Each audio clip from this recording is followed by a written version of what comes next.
Today I have been tasked to speak on the realizing Africa's untapped potential under the Continental Free Trade Area. So all distinguished guests, delegates, ladies and gentlemen, friends of Morocco, friends of Africa, friends of the diaspora, good afternoon. I'm indeed privileged to be part of this important event for Africa. I understand that we are at the 7th edition, and I have to thank my dear friends, Alioune, Stefan, for the kind invitation.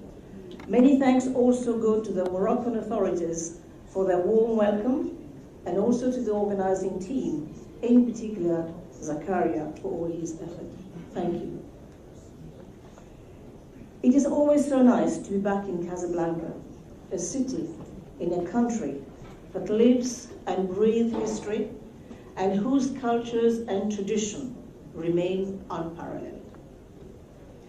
Today, ladies and gentlemen, I have been tasked, as I said, to speak on a very important issue for the African continent, the African Continental Free Trade Agreement, acronym today for the AFCFTA. Sorry, it's the AFCFTA. So as of May 30th, 2019, Africa's CFTA, established last year, comes into effect. Then last year, 52 countries signed off to participate. The debate on the benefits of trade, as we know it, had dominated this decade, and finally, in 2019, Africa has cast its vote for more and better trade with itself. It is indeed a eureka moment, and the future beckons. But what does it mean? What does the CFTA mean for the African continent? There is no doubt, ladies and gentlemen, that the CFTA cannot be overstated, as it intends to double intra-African trade by 2020 once the tariff and non-tariff barriers have been removed. The AFCFTA commits countries to remove tariffs on 90% of goods, progressively liberalize trade in services, and address a host of other non-tariff barriers. If successfully implemented, the agreement will create a single African market of over 1 billion consumers with a total GDP of over $3 trillion, thus making Africa the largest free trade area in the number of countries since the establishment of the World Trade Organization in 1994. It is agreed that an integrated continent will have a larger supply market, decreased trade restrictions, free movement of people, manufacturing specialization, and will accelerate and make Africa's industrialization globally competitive. What is less known about the AFCFTA is that its scope exceeds that of a traditional free trade area, which generally focus on trades in goods to include trade in services, investment, intellectual property rights, competition policy, and possibly e-commerce. This is because the AFCFTA is being complemented by other continental initiatives, including the Protocol on Free Movements of People, Rights of Residence, Rights to Establishment, and a single African air transport market. The scale of the CFTA potential impact makes it vital to understand the main drivers of the agreement and the best methods to harness its opportunities and overcome its risks and challenges. However, one must also be mindful what the challenges that this AFCFTA faces. The CFTA brings in a diverse membership of least developed, landlocked, small island, lower, upper middle income economies, as well as countries in conflict. It is also coming at a time when the benefits of trade are actively being contested, and global powers that traditionally promoted trade as a crucial driver of growth are now questioning or putting into question its very tenets.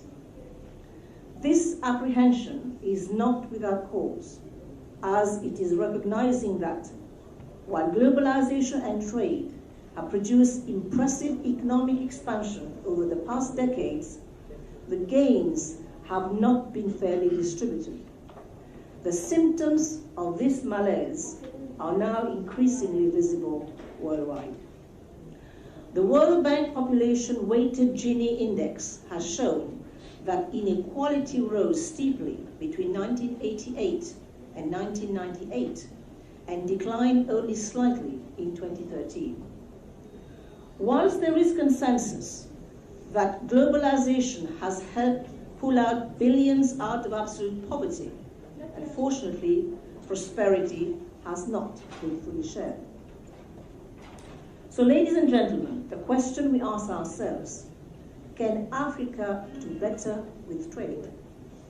The share of intra-African exports as a percentage of total African exports has increased from around 10% in 1995 to about 17% in 2017, but it remains low compared to Europe, 69%, Asia, 59%, and North America, 31%.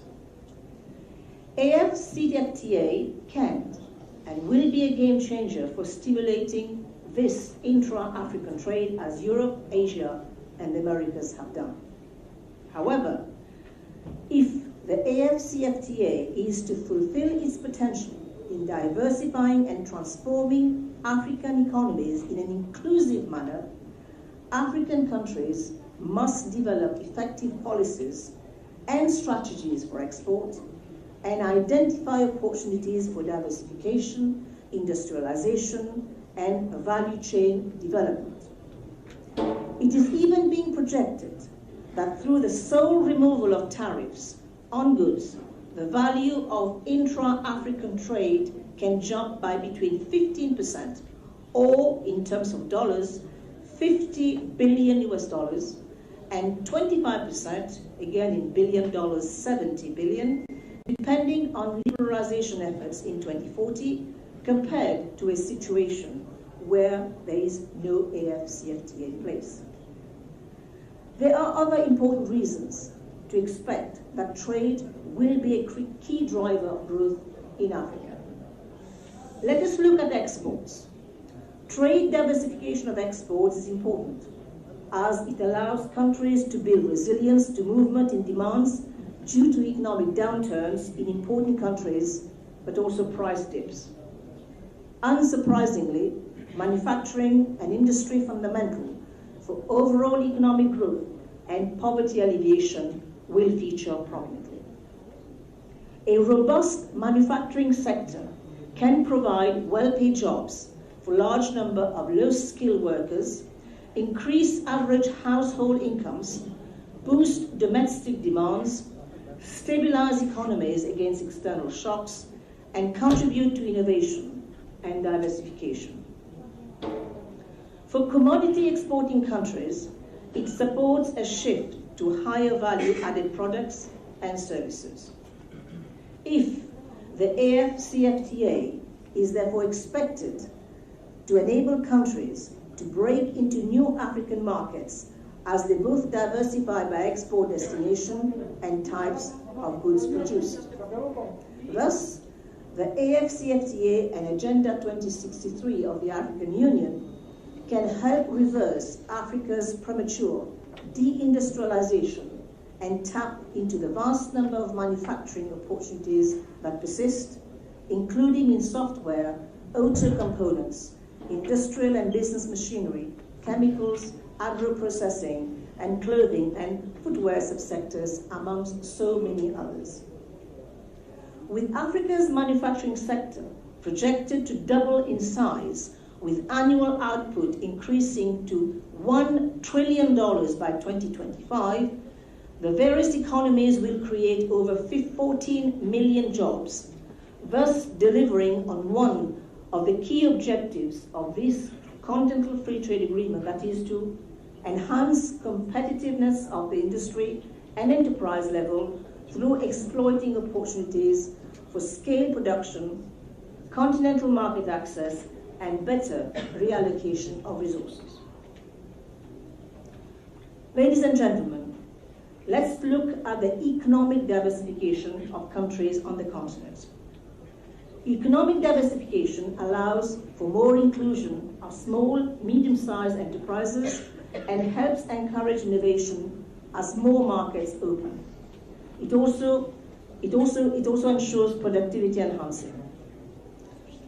But between 1990 and 2014, as most fast-growing countries in the world diversified their economies, most African resource-rich countries instead relied on rents from extractive industries, and their economies have been at the mercy of fluctuating prices.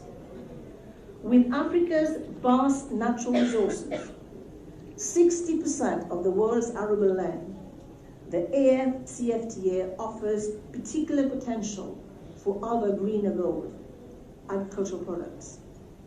Yet, in spite of this vast potential, in 2015, African countries have spent around $63 billion on food imports, largely from outside the continent. AFCFTA will increase, therefore, intra-African trade in agricultural products by between 20 to 30%. With the ag sector positioned to become a $1 trillion business, it will help generate state revenue, increasing farmer income, and expand both farmer and country capacity to invest in modernizing the agricultural sector through processing and mechanization. It also goes without saying that it has huge potential to create jobs for our youth and by converting them into agropreneurs. The AFCFTA, as a result, would stimulate demand for intra-African food imports, thus ensuring food security for her growing population, and at the same time supporting a predominantly women-led sector. Ladies and gentlemen, for the AFCFTA to become more impactful, it requires other flanking policies and a strong focus on achieving tangible outcomes from its sister initiative, which is the Boosting Intra-Africa Trade, which we acronym to BIAT Action Plan. BIAT provides a framework for addressing key constraints to intra-Africa trade and diversification under 7 clusters: trade policy, trade facilitation, productive capacity, trade-related infrastructure, trade finance, trade information, and factor market integration.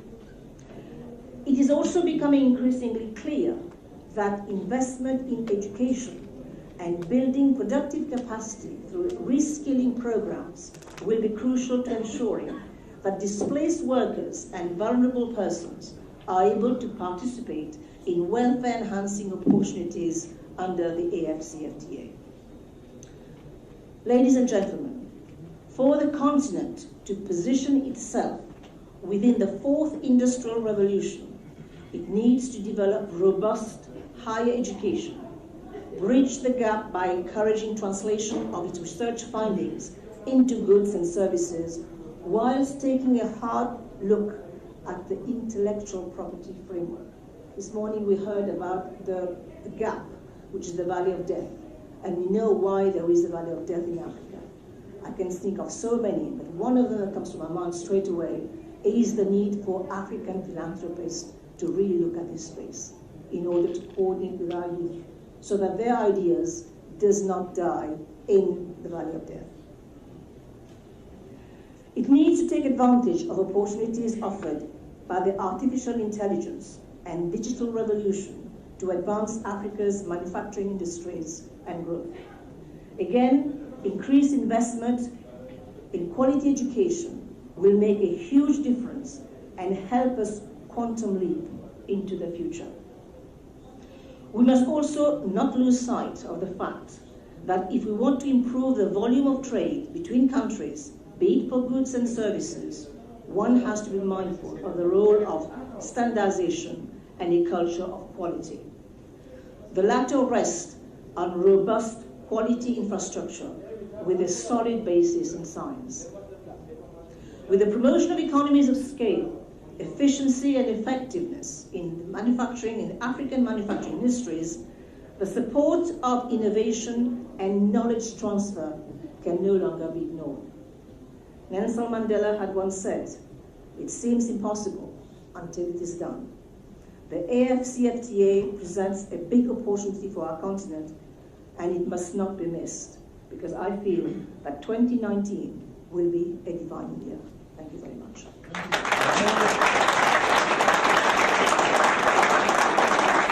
Thank you.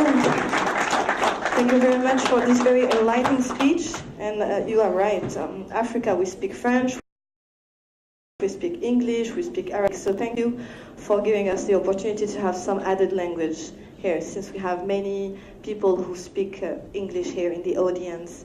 And with no